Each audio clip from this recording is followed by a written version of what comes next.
प्रातः स्मरणीय विश्ववंदनीय संतों के सम्राट सदगुरु कबीर साहिब जी के पावन चरण कमलों में त्रैवार बंदगी करते हुए मेरे मन मंदिर के आराध्य परम पूज्य गुरुदेव जी, अर्चनीय वंदनीय संत समाज, समस्त संत गुरुजनों के चरण कमलों में त्रैवार बंदगी करते हुए कबीर आश्रम देवरी चैनल से जुड़े हुए समस्त श्रोता बंधुओं को, माताओं को, बहनों को, नन्हे मुन्ने प्यारे प्यारे बच्चों को, बुजुर्ग आदरणीय दादा दादियों को, सभी को सुबह की हार्दिक शुभकामनाएं हैं। आज का दिन सभी के लिए सुखद एवं मंगलमय हो। आइए सदगुरु कबीर साहिब जी का बीजक का एक शब्द हम आप सबके बीच रखने का प्रयास करते हैं।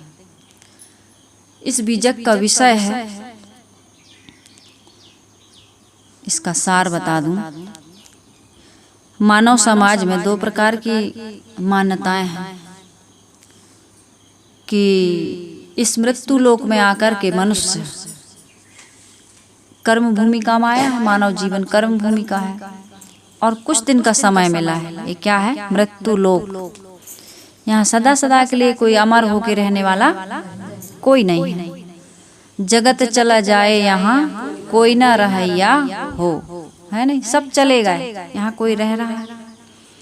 दादा बाबा परपाजों का पता नहीं चलता है और जो उठकर चल देता है वह पुनः नहीं मिलता है। चाहे जितना यारी दोस्ती हो, चाहे जितना लगाव हो, प्रेम हो, लेकिन जो एक बार यहाँ से उठ के चल देता है और अचानक चला जाता है ना। ना जानो कब मारी है, क्या घर क्या परदेश। कभी भी कहीं भी मौत आ सकती है और इस मृत्यु लोक में आकर के आदमी क्या कर रहा है? कर्म कर रहा है। एक शुभ कर्म करता है और एक अशुभ कर्म करता है। दोनों कर्म करता है। हर व्यक्ति के जीवन में शुभ कर्म हो रहे हैं। तो कितने लोग, मैं कह रही थी कि स्वर्ग की प्राप्ति करना चाहते हैं, उनको स्वर्ग का प्रलोभन है और कितनों को नर्क का भय है। ये नर्क और स्वर्ग की कल्पना, मैं कल्पना इसलिए कह रही हूँ क्योंकि ये कल्पना है, हकीकत नहीं है। कहीं लोकांतर में स्वर्ग या नर्क नहीं है क्योंकि अभी तक देखने में नहीं आया है ना, और ना इसकी कहीं कोई अनुभूति होती है। आत्मा भी देखने में नहीं आती। यदि आप कहें कि आत्मा भी तो देख, कोई चीजें, कुछ चीजें ऐसी हैं जो देखने में नहीं आती हैं, तो आत्मा की अनुभूति तो हो रही है कि नहीं हो रही है।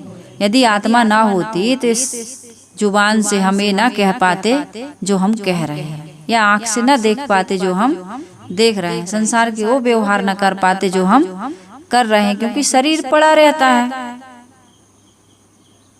चित जल पावक गगन समीरा, पंच रचित यह अधम शरीरा। प्रगट सुतन तब आगे सोवा, जीव नित्य तुम केह लग रोवा। जीव निकल जाता है, नित्य तो है, सनातन तो है, शाश्वत तो है, लेकिन इस शरीर में कुछ समय के लिए आता है और जब वो निकल जाता है तो शरीर पड़ा रहता है, फिर उससे कोई प्रतिक्रिया क्रिया वगैरह नहीं होती है। तो मैं ये कह रही थी कि प्रत्यक्ष देखने में स्वर्ग और नर्क नहीं आता है। हमारे धर्म ग्रंथों में लिखा है, शास्त्रों में लिखा है, और वो क्यों लिखा है, किस लिए लिखा है, इस पर मैं चर्चा आप लोगों के बीच करूंगी। और स्वर्ग नर्क है क्या, और कौन स्वर्ग जाएगा कौन नर्क जाएगा, इसकी भी मैं चर्चा करूंगी।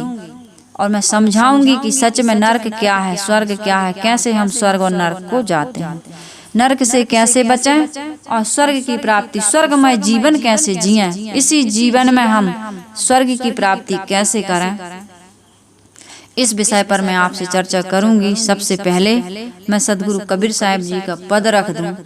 हम जो कुछ भी करते हैं ना, इस पर हमको परीक्षा करनी चाहिए, परख दृष्टि, विवेक करना चाहिए। इसी पर से जो भी हम व्रत कर रहे हैं, उपवास कर रहे हैं या पूजा पाठ कर रहे हैं, लोग कहते हैं पूजा नहीं करनी चाहिए। पूजा क्या है, पूजा क्यों नहीं करनी चाहिए, क्यों करनी चाहिए, इन विविध विषयों पर मैं आज चर्चा करने का प्रयास कर रही हूँ। तो आइए पहले मैं सदगुरु कबीर साहिब जी का पद रख दूं, जिस पद पर मैं आज बोलूंगी। कबीर साहिब जी कहते हैं राम ही गावे और ही समझावे, हरि जाने बिन बिकल फेरे। जय मुख वेद गायत्री उच्चरे, ताके बचन संसार तरे। जाके पाँव जगत उठी लागे, सो ब्राह्मण जीव बध करे। आपन ऊंच नीच घर भोजन, घिन कर्म हटि ओद्र भरे।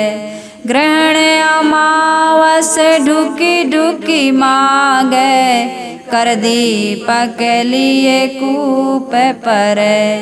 एकादशी व्रत नहीं, भूत प्रेत हटि हृदय धरे। तजी कपूर गांठी विष बांधे, ज्ञान गवाए मुग्ध फिरे।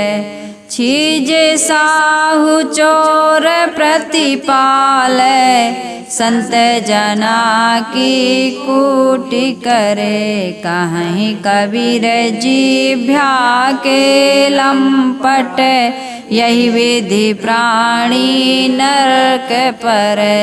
सदगुरु कबीर साहिब जी कह रहे कौन नरक जाता है और कौन कपूर को गांठ में बांध करके क्या कर रहा है।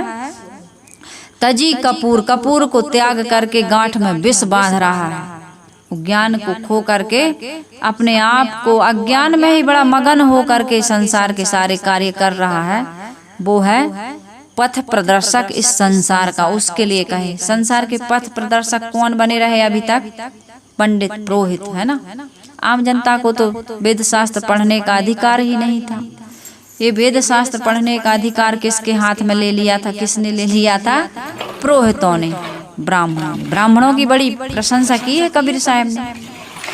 ब्राह्मण नामधारी जो हैं, जो वास्तव में इनके कर्म ब्राह्मण के नहीं हैं। ब्राह्मण कौन है, इस पर भी मैं आप लोगों से चर्चा करूं। सदगुरु कबीर साहब जी इसमें सबसे पहले ये कह रहे हैं राम ही गावे, राम को गाते हैं और ही समझावे, दूसरों को भी समझाते हैं। लेकिन हरि जाने बिन विकल फिरे। वाचिक ज्ञानी लोग राम के गीत गाते हैं, वाचिक ज्ञानी लोग, और दूसरों को भी समझाते हैं कि भाई राम का भजन करो, राम राम की माला जपो। परंतु राम है क्या, इसको वो नहीं जानते, न बताते हैं। बाहर का राम बता देते हैं, अयोध्या वाला राम लला, दशरथ जी के पुत्र, इनको बताते हैं। तो साहिब कह रहे अपने से कहीं बाहर कोई राम को बता रहा है, कोई हनुमान को बता रहा है, कोई शंकर को बता रहा है, कोई राधा रानी के गीत गा रहा है, कोई कृष्ण कृष्ण कह रहा है। ये सभी लोग जो कह रहे हैं, जो बता रहे हैं, ये कितने सही है और कितने गलत है, इस पर चर्चा आज थोड़ी थोड़ी करूंगी मैं। लोगों ने किस प्रकार से बताया और किस प्रकार से लोग समझ रहे हैं, जबकि बताने और समझने की क्या आवश्यकता थी, मैं अपने विचार से कहूंगी। क्योंकि सबको अपने अपने विचार रखने की स्वतंत्र छूट है। सभी अपना चिंतन करते हैं, सभी विचार करते हैं। तो मैं खंडन मंडन की दृष्टि से नहीं कहूंगी और न मुझे खंडन मंडन पसंद है। हम सबका जिससे कल्याण हो, सही रास्ता मिले, समाज में एक भाईचारा सौहार्दपूर्ण व्यवहार की स्थापना हो, उस पर मैं चर्चा करने का प्रयास करती रहती हूँ। और इसी प्रकार से हमारे जितने भी श्रोतागण हैं, वो इसी प्रकार से समझने का, अपने जीवन का सुधार करने का प्रयास करेंगे। किसी की काट छांट या किसी को तर्क में पढ़ने की आवश्यकता नहीं है। तो मैं कह रही थी कि राम ही गावे और ही समझावे, हरि जाने बिन विकल फिरे। इस तत्व को ना समझने से, उन्हें इसका बोध ना होने से अशांत होकर के संसार के लोग भटक रहे हैं। राम राम तो कहते हैं, राम की भक्ति करने के लिए तो कहते हैं, लेकिन राम तत्व को वो जानते नहीं हैं। इस शब्द में उन ब्राह्मण नामधारी पुरोहितों का वर्णन है जो देवी देवताओं के नाम पर मूक निरीह प्राणियों की हत्या करते हैं और करवाते रहते हैं। पंडित लोग यही तो करते हैं। मूक प्राणी निर्जीव आगे सरजीव थापे, लोचन के छौना सूझा। कबीर साहब ने कहा निर्जीव, ये जड़ पिंडियां क्या हैं? निर्जीव हैं। इनमें जीव नहीं है, इनमें चेतना नहीं है, ये खाते पीते नहीं है। आप जो उनको चढ़ाते हैं उसका भोग वो लगाते नहीं है। ये तो दिख रहा है ना आपको। लेकिन जो चलता फिरता है, खाता पीता है, उस मूक प्राणी को तुम मार करके हत्या कर देते हो। मारना हत्या ही तो है, बलि चढ़ा देते हो। कहीं कबीर जिभ्या के लंपट, यही विधि प्राणी नरक परे। कबीर साहब ने लास्ट में कहा ना, याद है? अभी हम लोगों ने पद में कहा है। तो साहिब कह रहे हैं कि निरीह प्राणियों की हत्या करते करवाते रहते हैं। कौन? ये पुरोहित लोग। पुरोहित नामधारियों को सदगुरु कबीर साहब आज बहुत उनकी कड़ी आलोचना कर रहे हैं। इतना सब करने के बाद भी वे राम का नाम, ईश्वर की व्याख्या कर जगत के उद्धार करने का ढोंग करते हैं। वे राम के नाम पर खूब कथा कीर्तन करते हैं, परंतु राम तत्व के ज्ञान से वो शून्य होते हैं। यदि राम का तत्व को समझते तो वो हिंसा हत्या। सिया राम मैं सब जग जानी, करहूँ प्रणाम जोरे जोग पानी। कबीर साहिब कहते हैं, जीव मति मारो बापुरा, सबका एक ही प्राण, हत्या कबहु न छूटी है, जो कोटि हूँ सुनो पुराण। चाहे कोटि हीरा देव दान, है ना, कुछ भी कर लो, करोड़ों उपाय कर लो, लेकिन यदि किसी भी जीव की हिंसा हत्या करते हो तो इसका पाप लगेगा। पाप मतलब मन में मलिनता आती है और नरक में जाओगे, यानी इसी जीवन में दुख भोगोगे। मलिनता, जो खाते पीते हैं, पशु पक्षियों को मार देते हैं, उनके घर में कभी पवित्र रहनी, पवित्र आचरण की संभावना, अच्छे वातावरण, अच्छे व्यवहार की संभावना, वहाँ लक्ष्मी आएगी तो। लेकिन लक्ष्मी से तुम अच्छे काम नहीं, भाई पुरुषार्थ करोगे तो धन तो आएगा ही, लेकिन वो धन आपका सही रास्ते में कभी लगेगा नहीं। न आप भूखों को भोजन कराएंगे, न जरूरतमंद को देंगे, न गरीब की सेवा करेंगे, न पवित्र आत्माओं के पास आप दान कर पाएंगे, कभी नहीं कर पाओगे। क्योंकि आपकी खाना खराब है तो जमाना खराब है, और पीना खराब है तो जीना खराब है। तुम्हारी रहनी, तुम्हारा आचरण, तुम्हारे सोच, तुम्हारे विचार गंदे हो गए। कितने ऐसे लोग हैं जो खूब रात रात भर भजन गाते हैं। कई राज्यों में ऐसा है कि राम के नाम पर, कथा के नाम पर, सत्संग के नाम पर रात रात गीत गाते हैं, खूब भजन गाते हैं, बढ़िया। कबीर साहब के भी गाएंगे, राम के, कृष्ण के, सभी देवी देवताओं के भजन गाते हैं, खूब मगन रहते हैं। लेकिन बीच बीच में बीड़ी, तंबाकू, चाय, सिगरेट, शराब, ये सब बीच बीच में उनके डोज लेते रहते हैं। तो तुम्हारा ऐसे भजन गाने से क्या हुआ? दो चार भजन गाए, थोड़ी लाओ बीड़ी तंबाकू लाओ भाई, चाय लाओ। और कितने लोग तो मैंने सुना है कि शराब भी पीते हैं और रात भर भजन गा रहा है। ब्रह्मानंदी भजन गा रहा है, सदगुरु कबीर साहब जी के भजन गा रहा है ना, बड़े सुंदर सुंदर भजन गाते हैं, आत्मा परमात्मा के भजन गा रहे हैं। और काम क्या कर रहे हैं? और कहो उनके भोजन में भी मांस वांस पकता हो, ये भी कोई बड़े आश्चर्य की बात नहीं। भजन किसका गा रहा है और काम क्या कर रहे हैं? और गाने में भी दो पार्टियां भी होती हैं, स्त्री और पुरुष की भी होती हैं। और स्त्री पुरुष गाने वाले, भजन गाने वाले लव मैरिज कर लेते हैं। लव मैरिज कर ले वो भी ठीक, पति पत्नी वाले हैं, बच्चों वाले हैं, उनके आचरण शुद्ध नहीं। तो फिर तुम क्या भजन गा रहे बताओ? तुम्हारा ऐसा भजन गाना या भजन करना या ये सत्संग करना सफल और सार्थक नहीं है। तुम्हारी रहनी, तुम्हारा आचरण, तुम्हारा खान पान कुछ भी शुद्ध नहीं है। तो ऐसा भजन गाने से तुमने तो, अभी इसकी चर्चा आएगी, इसका उपाय क्या निकाला इन लोगों ने, ऐसी पूजा, ऐसे भजन करने वालों ने क्या उपाय निकाला, इस पर मैं बताऊंगी कि ये सब करते रहो, तुम्हें पाप नहीं लगेगा। कौन से उपाय से? उस उपाय को मैं अभी बताऊंगी, सीरियल से सुनते जाइए, है ना। धैर्य पूर्वक पूरी कथा को सुनिए आप लोग। सदगुरु कबीर साहब जी कहते हैं कि वे राम नाम के खूब कथा कीर्तन करते हैं, परंतु तत्व के ज्ञान, ईश्वर तत्व का, आत्म तत्व का, राम तत्व का इन्हें ज्ञान नहीं है। वे शून्य हैं। वे घट घट वासी आत्मा राम को ना समझकर या तो एक व्यक्ति विशेष के रूप में मानते हैं जो कभी जन्म लेकर इस संसार में आए थे। राम है, कृष्ण है, बुद्ध है, महावीर है, कबीर है, ये कभी हुए थे लेकिन आज वो नहीं है। उन्होंने अपने जीवन दर्शन से, उनके जीवन दर्शन से हमें कुछ आज प्रेरणा मिलती है। जिस रास्ते पर चल करके उन्होंने हम सबको शिक्षा दिया, उपदेश दिया, ज्ञान दिया, प्रेरणा दी, उस पर चलकर हम भी अपना उद्धार कर सकते हैं। उनकी पूजा करके नहीं, उनका नाम ले करके नहीं। यदि घर में तुलसी का वृक्ष है तो लगाओ। तुलसी एंटीबायोटिक होती है, उनमें औषधीय गुण होते हैं। केला है, आंवला है, पीपल है, आप इसकी पूजा करते हैं तो बुरा नहीं है। ये ऑक्सीजन देते हैं, कार्बन डाइऑक्साइड सोखते हैं, कितनी डस्ट को ये अपने आप में अवशोषित करते हैं, बढ़िया वातावरण रहता है, छाया देते हैं, फल देते हैं। आपको अभी कोरोना में लोगों ने तुलसी का काढ़ा पिया था, ऐसे भी तुलसी दल, लेकिन तुलसी दल का क्या क्या चमत्कार बताते हैं, इस पर मैं चर्चा करूंगी अभी। तो ऐसा चमत्कार करने से, ऐसे इस प्रकार से मानने से आपको वो सफलता नहीं मिलेगी जो आपने मान रखी। लेकिन पूजा नहीं करनी चाहिए, जल नहीं चढ़ाना चाहिए, गलत है। यदि कोई ऐसा कहता है तो वो समझाना नहीं जानता। यदि तुलसी में पानी नहीं चढ़ाओगे, अब उसको लोगों ने आस्था से जोड़ा तो जल कह दिया। गंगा जी का पानी कहो तो थोड़ा सा अलग लगता है, लेकिन गंगा जल का हो तो थोड़ा सा अलग लगता है कि नहीं।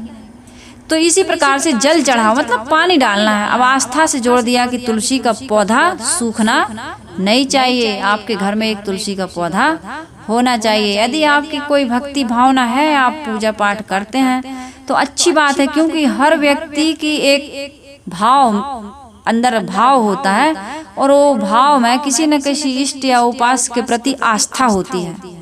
हर व्यक्ति एक कमजोर मन का होता है। जैसे मैं बताया करती हूँ, गुरुदेव जी कहा करते थे कि एक व्यक्ति कौतूहलवश टीला पर चढ़ गया, है ना, तो चढ़ तो गया, बहुत ऊपर चढ़ गया, लेकिन जब उसने नीचे देखा तो उसको बहुत डर लगा कि अरे इतनी ऊपर चढ़ गया। लेकिन जब ऊपर से नीचे देखता है डर लगता है ना, तो उसने कहा, उस समय कुछ याद नहीं आ रहा था, कहा हे टीला के देवता। टीला कोई देवता है क्या, है ना, लेकिन उसने कहा हे टीला के देवता, यदि मैं सकुशल नीचे उतर जाऊंगा तो 100 ब्राह्मणों को भोजन कराऊंगा और दक्षिणा दूंगा।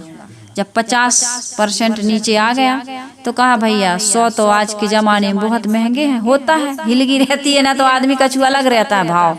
और जब फांसी कट जाती है, जैसे कहते हैं कि भैया अमुक काम हो जाएगा तो साहेब जी हम इतना देंगे। एक बात बता रहे हैं, हमें की बात नहीं है, उदाहरण देती हूँ मैं। लेकिन जब काम हो गया तो टरकाते रहते हैं। सत्यनारायण की कथा में यही तो हुआ था ना। सत्यनारायण की कथा आप लोग सुनते हैं, मैं तो कभी बचपन में 1-2 बार सुनी हूँ, लेकिन सत्यनारायण की कथा में यही होता है।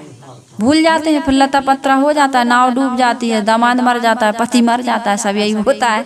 तो यही होता है, दुख में सुमरन सब करें, सुख में करे न कोई, और जो सुख में सुमरन करे तो दुख काहे को होए। आप भूल जाते हैं उन दिनों को। यदि वो गर्भवास का कष्ट, वो दुख आपको याद रहेगा तो आज आप भूलेंगे नहीं, आज कोई गलत काम नहीं करेंगे, डरेंगे आप। एक बार सांप काट देता तो कितना डरते हैं सांप से। एक बार पैर टूट जाता तो भैया स्कूटी बड़े संभाल के चलाएंगे या तो छुएंगे नहीं। होता है कि नहीं होता। हमारी एक साहब कहती हैं, भैया मैं तो परहेज से रहूंगी, दूध की छड़की बिलैया छाछ भी फूंक फूंक पीती है। छाछ कभी गर्म होती है, लेकिन एक बार बिल्ली जब दूध में जल जाती है तो छाछ को भी कहते हैं वो बड़ी फूंक के पीती है। कहावत बन गई है, इतनी सावधानी रखते हैं। तो वो टीला का देवता को उसने मनाया, 50% नीचे आ गया तो कहा आज के जमाने में बहुत महंगाई है, 50 ब्राह्मणों को खिलाऊंगा और 50 को दान दूंगा। जब और आ गया 25 पर तो कहा घटाते जा रहा है, जितना ही आते जा रहा उतना घटाते जा। जैसे ही नीचे आया कहता हे टीला के देवता क्षमा करना, ना आज के बाद मैं इतना ऊपर चढ़ूंगा, ना किसी को भोजन कराऊंगा। तो आदमी एक आस्थावान है, आस्था करता है, उसके जीवन में वो किसी न किसी इष्ट को, उपास को अपने सामने रखता है। कोई भी काम करने से पहले या बाद में भी कि भाई भगवान ऐसा ऐसा काम कर रहा है, दुख तो आता ही है, गलत काम कर रहा है इंसान, इसलिए वो क्या कहता है हे देवी, हे देवता, हे फलाने ठिकाने भगवान हमारी रक्षा करना, ऐसा पाप काट देना, ऐसा दुख दूर कर देना, ऐसी नौकरी लगवा देना। होता कुछ नहीं, पुरुषार्थ नहीं करोगे तो कुछ भी होने वाला नहीं है। पथिक जी महाराज ने एक बहुत सुंदर भजन कहा है, देखिए। करम खोटे तो ईश्वर का भजन गाने से क्या होगा। करम खोटे तो ईश्वर का भजन गाने से क्या होगा। किया पर है जिना कुछ भी दवा खाने से क्या होगा। किया पर है जिना कुछ भी दवा खाने से क्या होगा। समय की एक ठोकर भी बदल देती है जीवन को। जो ठोकर खा के ना संभले तो समझाने से क्या होगा। करम खोटे तो ईश्वर का भजन गाने से क्या होगा। किया पर है जिना कुछ भी दवा खाने से गा। मुसीबत तो टले मर्दानगी के थपेड़ों से। मुकद्दर पर भरोसा करके सो जाने से क्या होगा। समय गुजरा हुआ हरगिज न वापिस हाथ आएगा। लिया चुग खेत चिड़ियों ने तो पछताने से क्या होगा। करम खोटे तो ईश्वर का भजन से क्या होगा। किया पर है जिना कुछ भी दवा खाने से क्या होगा। तुम मुट्ठी बांध कर आया पसारे हाथ जाएगा। पथिक मालिक करोड़ों का तो कहलाने से क्या होगा। करम खोटे तो ईश्वर का भजन से क्या होगा। किया पर है जिना कुछ भी दवा खाने से क्या होगा। यदि कर्म खोटे हैं तो पूजा करके, लड्डू चढ़ा के, अगरबत्ती चढ़ा के, बेलपत्री चढ़ा के, या और भी माला आला जप के, या तीर्थों में नहा के, या तुलसी दल चढ़ा के कुछ भी होने वाला नहीं है। ये सब इसलिए किया जाता है कि कर्म हमारे खोटे ना हो। कर्म खोटे तो ईश्वर का भजन गाने से क्या होगा। और किया परहेज ना कुछ भी दवा खाने से क्या होगा। तुम पूजा कर रहे हो, दवा खा रहे हो, लेकिन कर्म नहीं सुधार रहे हो। बाकी और 1 घंटा जाप और 23 घंटा पाप। सुबह शाम पाप करो, 2 अगरबत्ती से साफ करो। ये नुस्खा हमें काम देने वाला नहीं, नरकई में ले जाएगा। तो इसलिए पूजा पाठ का खंडन में कहाँ कर रही हूँ। पूजा पाठ करिए, लेकिन 1 घंटे की पूजा को 23 घंटे जीवन में उतार करके चलिए। जब तुम जड़ को पूज सकते हो, पेड़ को, पहाड़ को, पत्थर को, पानी को पूज सकते हो, तो ये चलती फिरती मूर्तियों को क्या इनको नहीं पूज सकते। देवी दुर्गा की आप 9 दिन पूजा करते हो और एक स्त्री का बलात्कार कर देते हो। छोटी छोटी सी कन्याओं की आज इज्जत लूटी जा रही, वो भी गैंग रेप। शर्म आनी चाहिए। इससे आपकी देवी देवता प्रसन्न होंगे। घर में देवी माँ बैठी है जिसने जन्म दिया, 9 दिन तुम पूजा कर रहे हो, 9 महीने जिसने गर्भ में रखा उसकी पूजा करते हो, उसको फोन लगा के पूछते हो। इतना ही तो पूछ लो, मम्मी खाना खाया, तबीयत ठीक है, कोई परेशानी नहीं, इतना ही चाहती माँ। वो अगरबत्ती, फूल, बेलपत्री, धूप दीप नहीं चाहती है, वो इतना ही चाहती। क्यों चाहती है? क्योंकि उसने 9 महीने आपको गर्भ में रखा है, सीने का दूध पिलाया, गले से लगाया है, चलना सिखाया है, बोलना सिखाया। तू कुछ बोलता नहीं था उस समय, वो तेरी भाषा पहचान जाती थी कि बच्चे को क्या जरूरत, नहीं पहचानती थी। और तू आज उसकी भावनाओं को नहीं समझ रहा, जबकि तू बाप बन गया और तू माँ बन गई, फिर भी तू नहीं समझ रही है कि माँ की भावना। तो इधर पत्थरा को हम पूज सकते हैं, अब इसलिए पत्थरा कह देते हैं। मूर्ति को पूज सकते हो, पेड़ पहाड़ को पूज सकते हो, पत्थरा कहना थोड़ा कठोर लगता है लोगों को, लेकिन तुम्हारी बुद्धि पत्थरा हो गई। जो खाते नहीं, पीते नहीं, जो कुछ सूंघते नहीं, वहां अगरबत्ती, फूल, बेलपत्री सब चढ़ा रहा है। कितना महंगा हार, कितनी महंगी चुनरी, कितना प्रसाद, और माँ को कभी नारियल पानी पिलाते नहीं। मैं तो हमेशा कहती हूँ पता नहीं कौन पिलाता होगा। तो ये सारी चीजें जब तक नहीं करोगे, साहब कह रहे हैं, संसार के लोगों को विश्वास है कि ब्राह्मणों के मुख से जो उपदेश एवं दीक्षा पाकर हमारा क्या हो जाएगा, कल्याण हो जाएगा। हमारे गुरुजी ने, हमारे पंडित जी ने, हमारे महापुरुषों ने जो कहा है, शास्त्रों में लिख दिया, बस अक्षर अक्षर सत्य है। बस हम उतना कर लें। आज हमें आंखें खोलने की, दिमाग से सोचने की जरूरत नहीं है, क्योंकि लिखा है। कहा ना मानो तो लिखा देख लो। साहिब कह रहे यदि वैज्ञानिक दृष्टि से देखा जाए तो यह सच नहीं है। जो जितेंद्रिय हो, धर्म परायण हो, स्वाध्याय निरत और भीतर बाहर पवित्र हो, जिसने काम क्रोध आदि पर पूर्ण विजय प्राप्त कर ली हो, उसे विवेकी लोग ब्राह्मण कहते हैं। ब्राह्मण के लक्षण क्या है? सम, दम, तप, सोच, क्षमा, सरलता, ज्ञान, विज्ञान तथा आस्तिक भाव होना चाहिए। समन हो जाए, मन में विवेक जग जाए, दिख जाए कि ये सांप बिच्छू हैं, ये काटेंगे तो मर जाएंगे।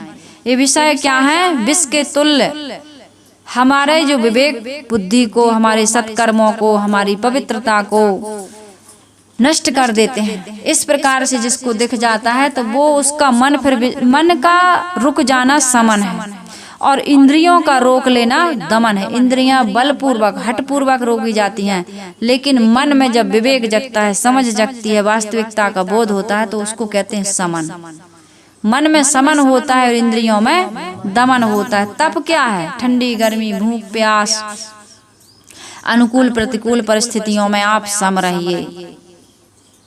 यदि ऐसा करते हैं तो आप स्वर्ग में जीते हैं, और लोगों को भी स्वर्ग में ले जाते हैं। भोजन बना रही बहू, हमारी साथी, आपने देखा, आपने कहा भूख लगी, जल्दी ले आओ। व्यवहार की बात बताती हूँ, स्वर्ग कैसे आता है, पूजा क्या होती है। अब उसने सोचा कि आज बहुत बढ़िया से भोजन बनाएंगे, थोड़ा अचार भी निकाल लें, पापड़ भी सेंक दें, मुरब्बा भी रख दें, बढ़िया से कटोरी लगाएं, सब बढ़िया थाली सजा के लाएंगे। हमारे यहाँ मेहमान भी आए, हमारी गुरुजी के, हमारी साहिब जी के, हमारी सास को, पति को ऐसे खिलाएंगे। अब पति को धीरज ही नहीं, 5 मिनट लेट नहीं हो सकते। आप हेल्प करने गए लेकिन बड़बड़ाने लगे। तो जो बनाया था श्रद्धा से, जिसने बड़ा भाव था मन में कि ऐसे खिलाएंगे, उसका भाव भी खराब हो गया। तुमने जो बड़बड़ा के काम किया, पारस ही नहीं कोई भी। यदि लग रहा है कि बहू नहीं कर पा रही, साथी नहीं कर पा रहा, सास नहीं कर पा रही, तो आप हेल्प करिए प्रसन्नता से, हंस हंस के बात करते हुए उसकी हेल्प करिए, शिकायत करके भड़बड़ा के नहीं। इससे क्या होता है? माहौल खराब हो जाता है।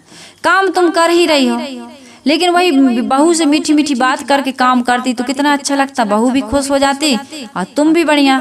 अब उसने बनाया, तुमने नाराजी में खाया ना, उसने प्रेम से परसा ना, तुमने प्रेम से खाया। बनाना भी बेकार हो गया, खाना भी बेकार हो गया, तुम्हारी जिंदगी खराब हो गई। अब यही रोज रोज दोहरा रहा है, तो क्या तुम स्वर्ग में जी रहे हो कि नरक में जी रहे हो?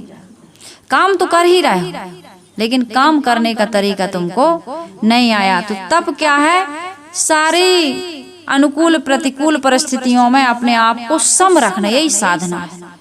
और इससे बड़ी कोई साधना नहीं है। शौच, खान पान शुद्ध रखो, स्वच्छ कपड़े पहनो, जहाँ रहते हो उस जगह को साफ रखो, और जो तुम खाते हो, इंद्रियों से आहरण करते हो, देखना सुनना सूंघना चखना, ये भी तुम्हारा सात्विक होना चाहिए, शुद्ध। ऐसे गाना, ऐसे शब्द ना सुनो जिससे तुम्हारा मन दूषित, ऐसे दृश्य मत देखो, मोबाइल में ऐसे लोगों से ऐसी बातें मत करो जिससे तुम्हारे मन इंद्रियां विकार ग्रसित हो जाए, उत्तेजित हो जाए, उनमें विकार आ जाए।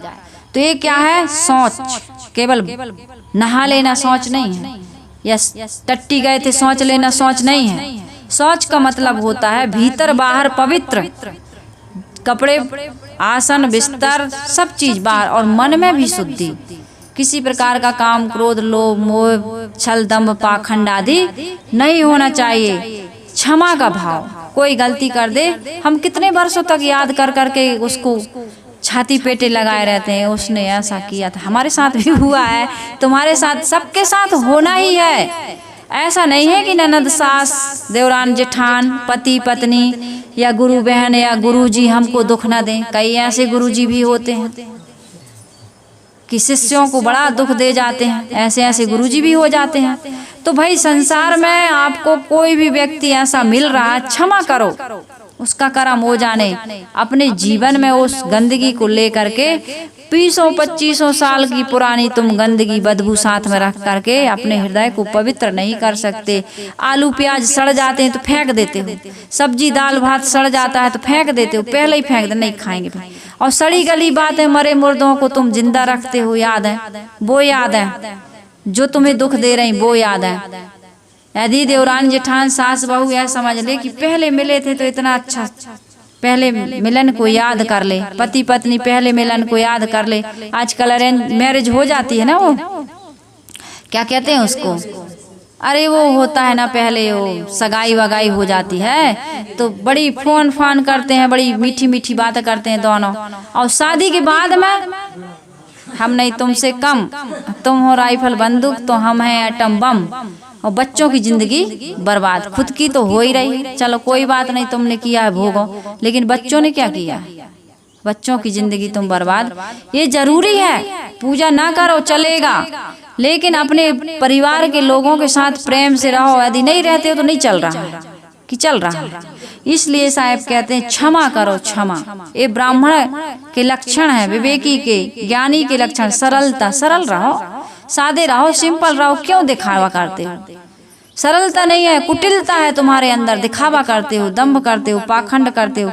ज्ञान क्या है? ये पुस्तकों का अध्ययन करना, अंगूठा छाप रहो, लेकिन व्यवहार करना जानो, किससे कितना बोलना चाहिए, लेन देन का व्यवहार, उठने बैठने की अकल होनी चाहिए तुमको, किससे व्यवहार करना चाहिए, क्या खाना पीना, कुछ नहीं जानते। ज्ञान ही है, मैंने बताया।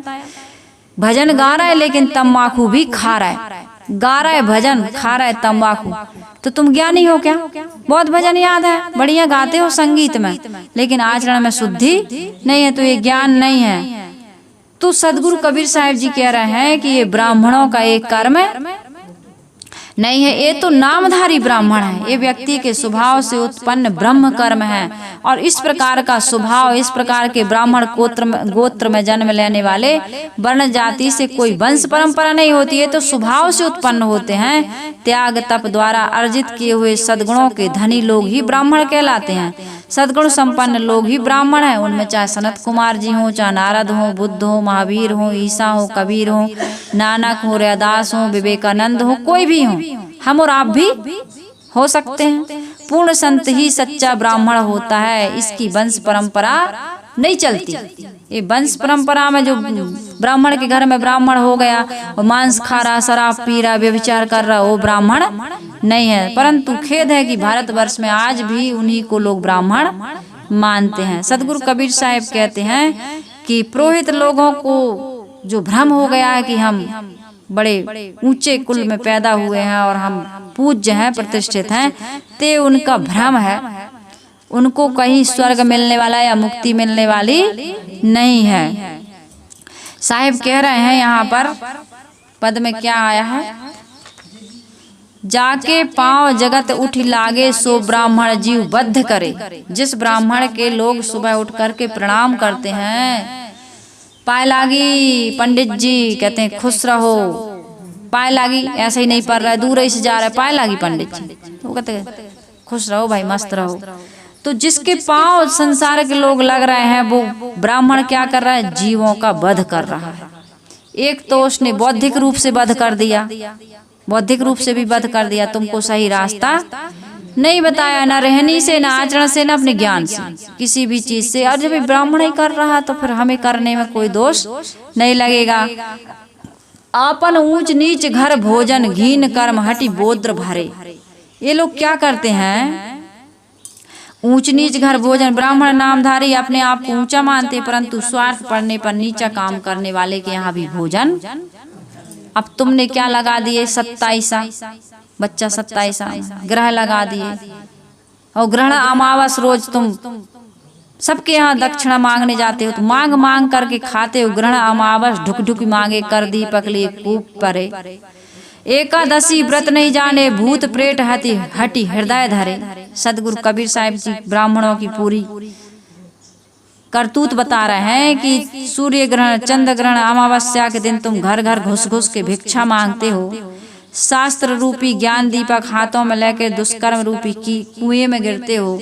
तुम कहते हो कि एकादशी का व्रत करो, एकादशी के व्रत करने से तुम्हारे कई जन्मों के पाप कट जाते हैं। स्थिति को यदि कोई भोजन करता है तो भिष्टा खाता है, पानी पीता है तो मूत्र पीता है, ऐसा कह कह करके तुम लोगों को व्रत करवाते हो, थूक भी नहीं निगलने देते।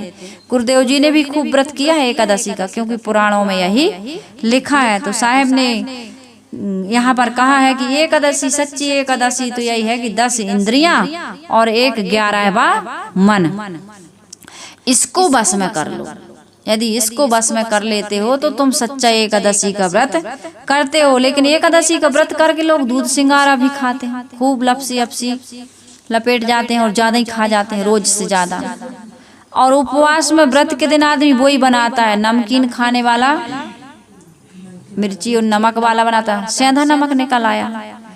नमक में दोष है लेकिन सेंधे नमक में दोष नहीं है। अब देखो, भोजन हम नहीं बनाएंगे, भोजन आप लोग बना दो, लेकिन नमक उसमें हम डाल देंगे तो वो भोजन अशुद्ध नहीं होगा। ये बड़े, हम आपके हाथ का भोजन करेंगे लेकिन कच्चा नहीं, पक्का करेंगे। पक्का क्या है, जो भाप में पक रहा है, जैसे तेल में पूड़ी उड़ी छानते हैं, वो पक्का है। और जो आग में अंगार में रोटी सिक रही है वो क्या है, कच्ची।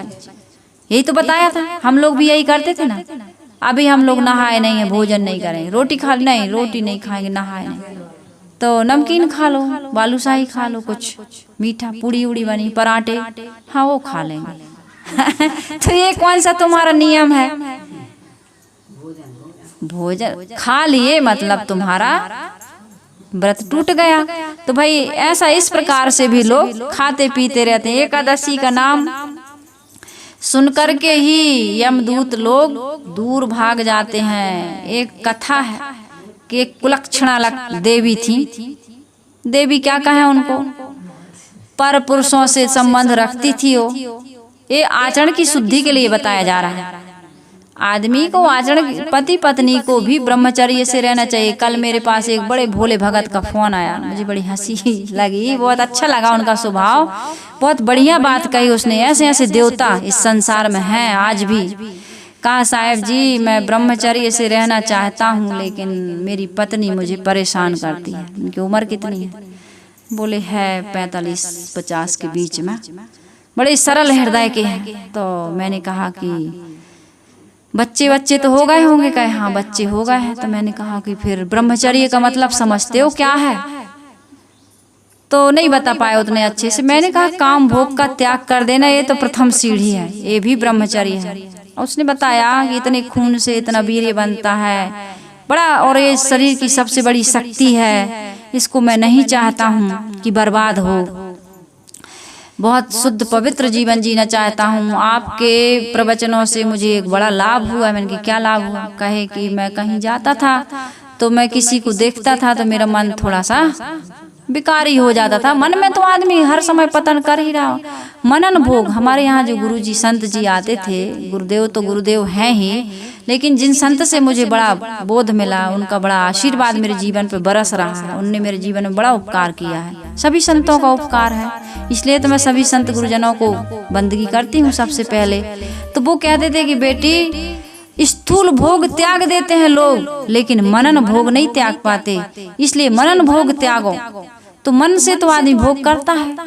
तो साहब मैं मनन भोग, उन्होंने इस ढंग से नहीं कहा, लेकिन वो मनन भोग में पड़े थे। तो आपके विचार जब से मैंने सुना तो मेरे मन में यही आता है कि आप कहती हो कि यदि शरीर से चाम निकाल दो तो देखना, कपड़े उतार दो, गुरुजी कहते थे कपड़े उतार दो तो कोई शरीर की सुंदरता नहीं है, और चाम और निकाल दो। एक्सरा मशीन से जब शरीर का एक्सरा लिया जाता है ना, तो कहीं आप वासना जगती है, जगती है कहीं कहीं नहीं जगती। देखिए एक्सरा तो इस प्रकार से मेरे मन में ये भाव आता है कि अब मेरे मन में वही दिखता है, ये शरीर घृणित है, गंदा है, मेरा मन अब भटकता नहीं है। तो मैंने कहा फिर क्या करें, कैसे करोगे इसकी रक्षा? काफी देर तक समझाई मैं। तो कहा कि साहब जी मैं दहलान में सोता हूँ, बरामदे में। तो रात में पत्नी आती है तो मैं कही आज के बाद तुम कमरे में सोना और उसको बरामदे में सुलाना, और अंदर से दरवाजा बंद करके।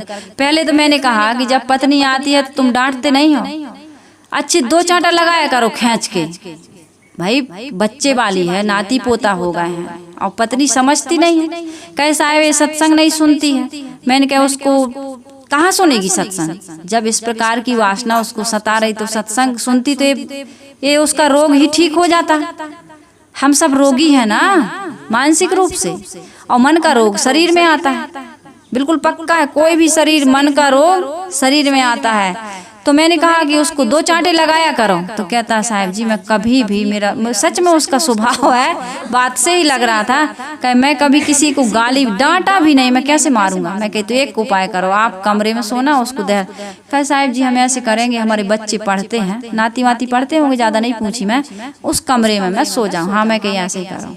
आदमी यही तो गलती करता है, 3 बेटे 4 बेटे 5 बेटे सबके कमरे बन गए, लेकिन अपने लिए नहीं बनाया। मैं अभी तक कहती थी, मैंने कहा उनको मैं वचन दी हूँ, मैं कही अभी तक मैं कहती थी कि अपने लिए भी कमरा बना के रखो, लेकिन आज से मैं कहूंगी कि पति पत्नी अलग अलग कमरा बनाना, ताकि झगड़ा होता है कई चीजों में लेकर के होता है, इसी चीज के लिए नहीं, कई चीज के लिए होता है।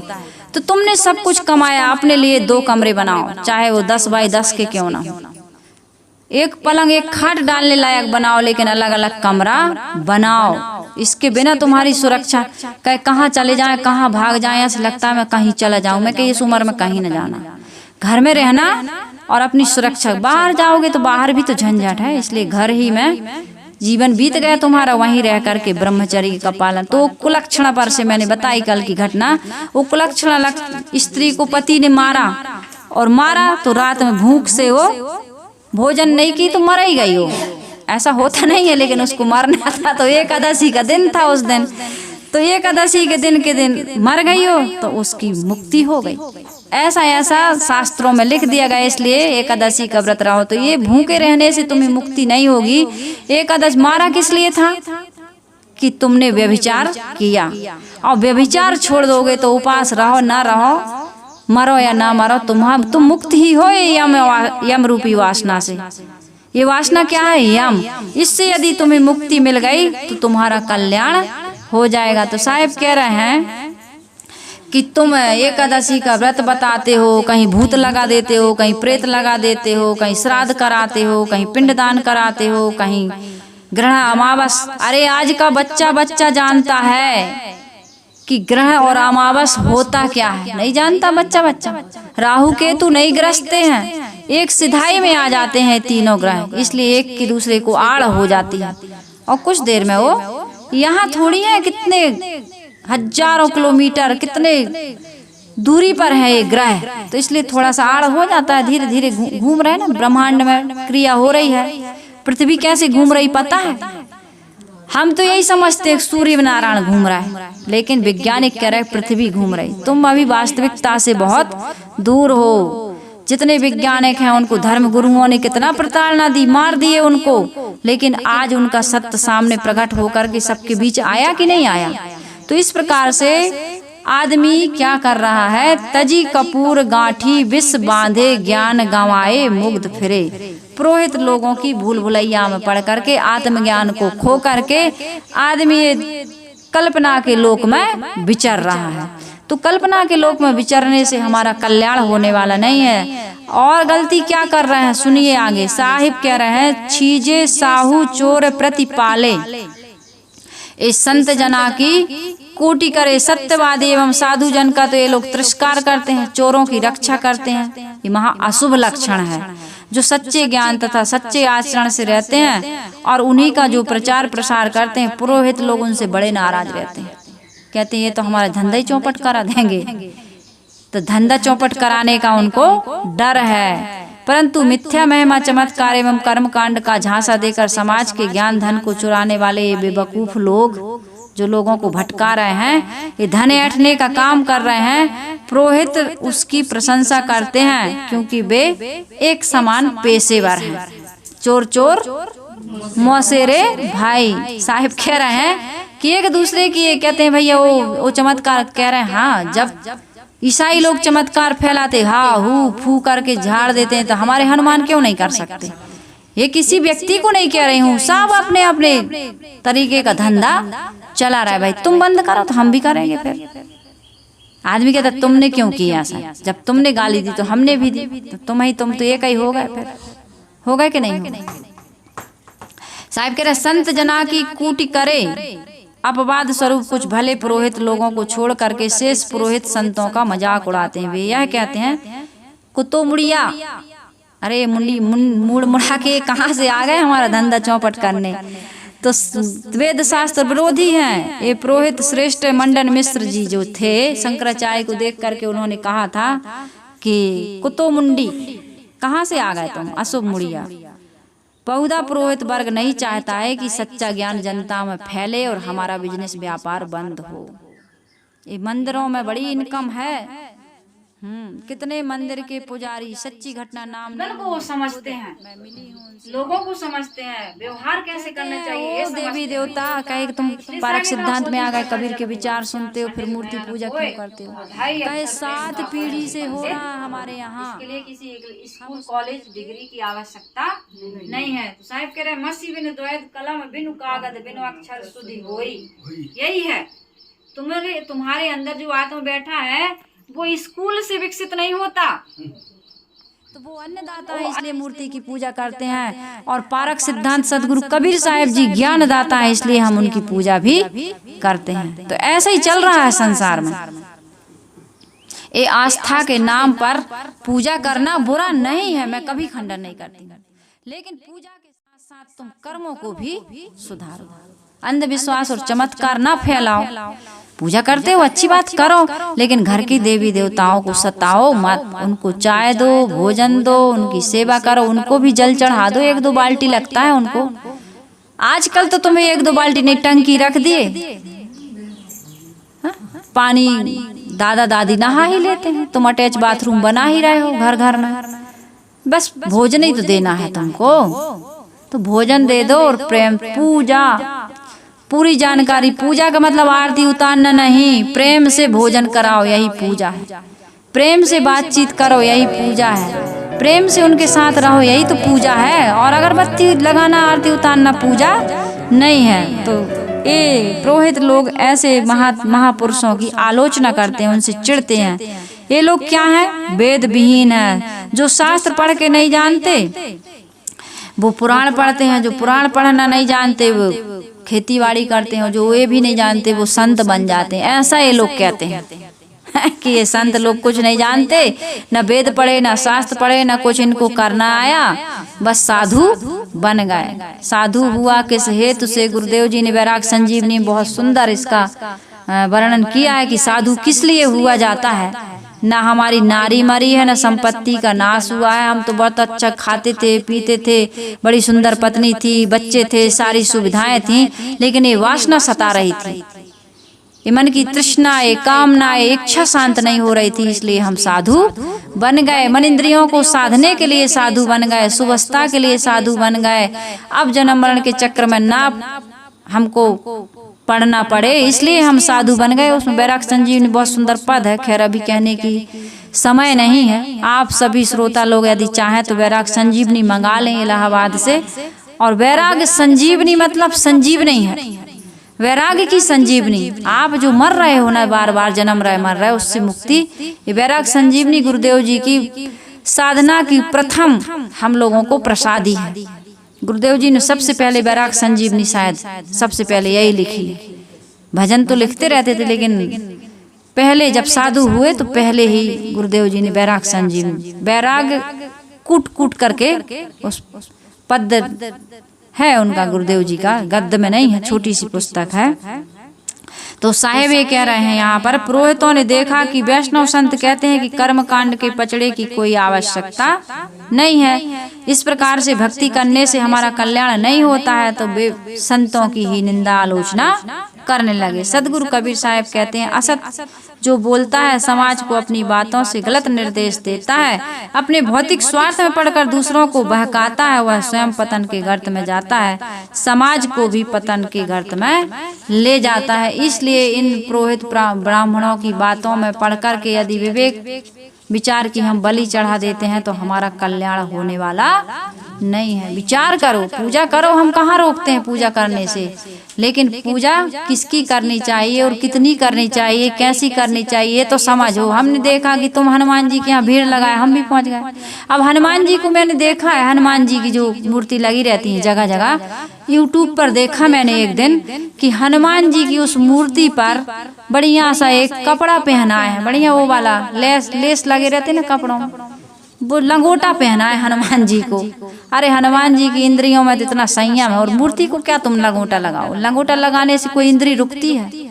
मन को लगाम नहीं लगाओगे तो लंगोटा लगाने से तुम्हारी इज्जत ढकने वाली नहीं है। मन को लंगोटा लगाओ, ज्ञान वैराग विवेक विचार का लंगोटा लगाओ। एक महात्मा जी ऐसे लुंगी लगाए रहते थे, लंगोटी भी नहीं लगाते थे। तो एक व्यक्ति ने पूछा, सच्ची घटना है, सच्ची बात बता रही हूँ, मैं साधना में प्रथम लगी थी उस समय वो बताया करते थे। तो कहा, महाराज जी सभी तो लंगोटी लगाते हैं, जितने साधु हैं साध्वी हैं सब लंगोटी लगाते हैं, आप क्यों नहीं लगा? तो उन्होंने कहा, अरे लंगोटी लगाने से इंद्री रुकती है? इंद्री तो ज्ञान से रुकती है, विवेक विचार से रुकती है, ये त्याग वैराग से रुकती है। लंगोटी क्या करेगी? लंगोटी लगाने से इंद्री रुक जाएगी? इतने सारे पशु पक्षी जानवर हैं, मनुष्य के अलावा कोई कपड़ा पहनता है? लेकिन सबसे ज्यादा पतित कौन है? बाकी के जितने जानवर हैं पशु पक्षी तिमाही छमाही भोग करते हैं, लेकिन मनुष्य मनन भोग तो रात दिन कर रहा है और इंद्रियों का भोग भी खूब कर रहा है। तो साहिब ने कहा कि भैया लंगोटी लगाने से काम नहीं बनेगा, ये पूजा पाठ करने से काम नहीं बनेगा, आपको विवेक विचार करने से आपका काम बनेगा।